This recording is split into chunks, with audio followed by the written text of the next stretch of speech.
Well, the WWE is getting WrestleMania ready. I am looking forward to all the matches they're going to have for this pay per view and the people who will be inducted in the Hall of Fame. We have the Ultimate Warrior, Carlos Colon, Jake the Snake Roberts, Lita, Paul Bearer, and Mr. T. I don't know if they're going to have one more be inducted, but he'll probably be somebody who the fans will know. I was actually kind of surprised that they brought in Jake the Snake and the Ultimate Warrior, but I'm happy. I'm very happy, and I'm glad that a Warrior and Snake will be inducted. And it'll be very interesting how well their speech is going to go. They probably got somebody to write down what they're going to say and make sure it's something that we can understand. Because if those two, with those two, there's a good chance we might not understand what they're going to say. Anyways, I'm looking forward to some of the matches for WrestleMania as well. And I hope they do add in more matches like the tag team titles, the Divas title, and a match for the Shield. Because let's face it, the Shield, I hope they get into WrestleMania and they have a good match at the pay per view. But for now, we only have 5 matches, and I'm going to talk about all 5 of them, including the Andre the Giant Memorial Battle Royale, which I think will probably be a pre-show because I can't see this as being part of the main show. So I hope it is a pre-show, and it's because let's be honest, who really wants to see this as part of the main show? It'd be pretty cool if someone like Ziggler wins the whole thing and wins the trophy, but I can't see this as part of the main show.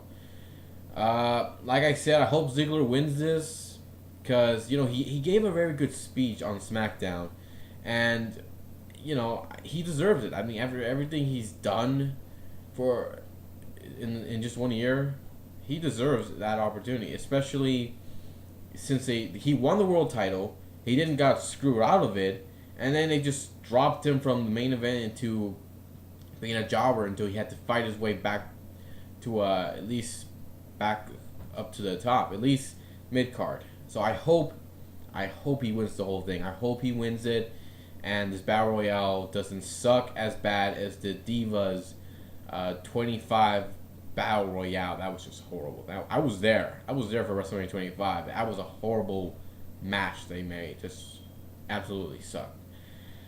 Next match I'm going to talk about is Daniel Bryan versus Triple H. I like this build-up they have for Bryan and Triple H. It's looking pretty good.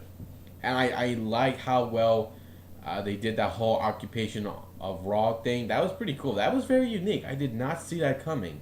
So it was pretty cool what they did, and how they got all the fans in the ring. That was pretty cool to see that. And Bryan got what he wanted. He finally got a match against Triple H, and the winner will face off Batista and Orton for the world title.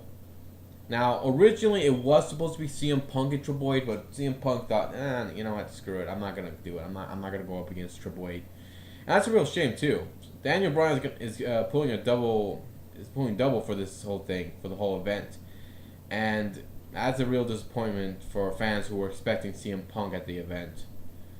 Punk, you claim to be a leader in the locker room, that all the guys look up to you, but for you to do that, for you to walk out, you disappointed me, man. You lost my respect. And I think you lost a lot of respect from fans. We get it, but come on, dude. Really? You walked out like that? Without an explanation? At least without telling people last few months what's going on? That's a real shame. Next, we have... Oh, right. Back to this Bryan and Triple H thing. I was going to skip the whole thing. This will probably be a good match. I'm looking forward to it. I think this will be a great match between these two guys. Probably not be the match of the night, but it will probably be a good match between these two guys. I can see HBK getting involved, though. I can see him getting involved, probably try to help Triple H. He accidentally cost him the match. Bryan gets the win and goes on to the main event. Because I can't see Triple H winning it. I can't see Triple H winning the thing, because if they do that, that's just going to be...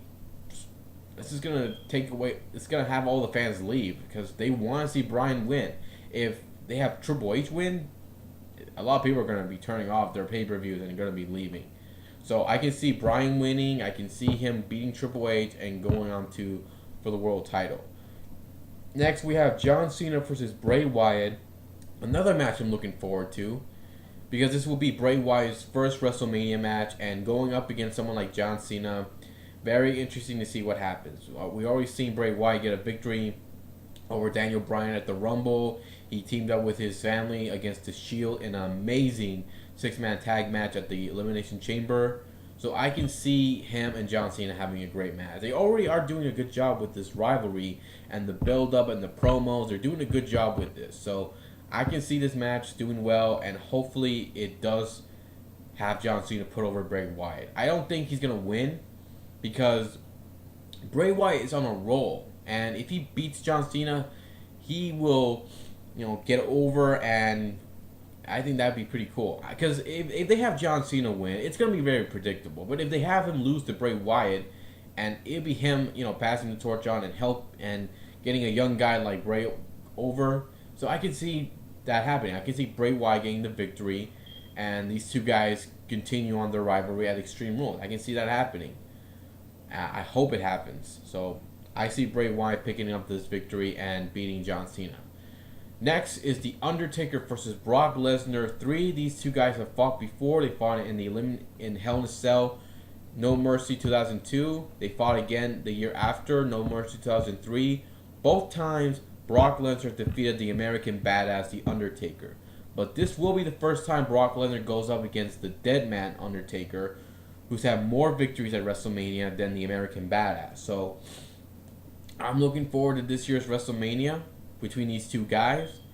We all thought it was going to be Sting versus Undertaker, but it's not going to happen. There's rumors that they're going to face off at WrestleMania next year, but I don't see that happening. I don't actually care anymore.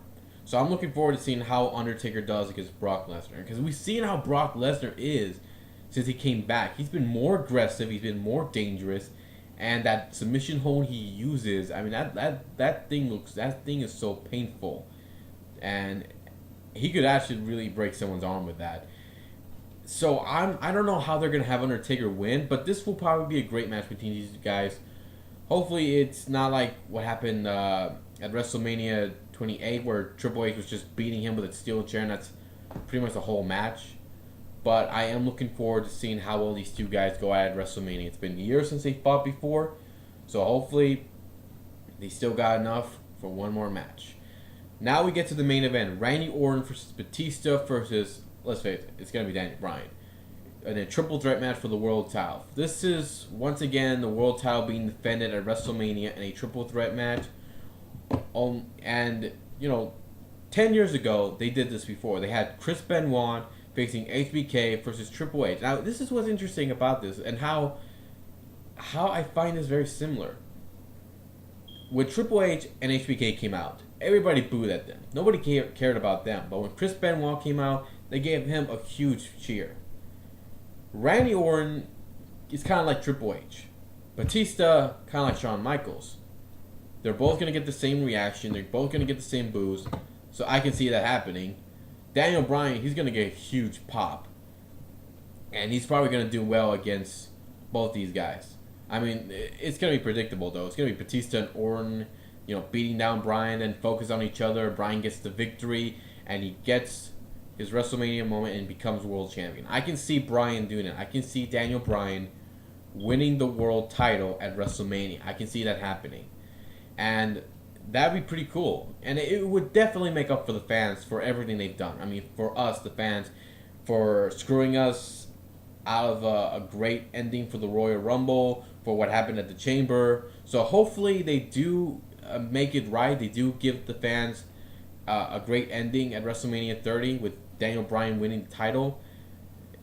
That'd be great. That'd be awesome. I would love to see Bryan win. And if he doesn't win, you know they're going to get a lot of boos at WrestleMania 30. Well, that's it, everybody. If you guys have a different opinion of what you think is going to happen at WrestleMania and what matches you think should happen at the pay-per-view, leave some comments below and let me know what you think. And I'll probably be making another video again in the future, probably a week before WrestleMania, but I'll let you know what happens because I've been busy all week with work. So take care, everybody. Goodbye, and see you all next time.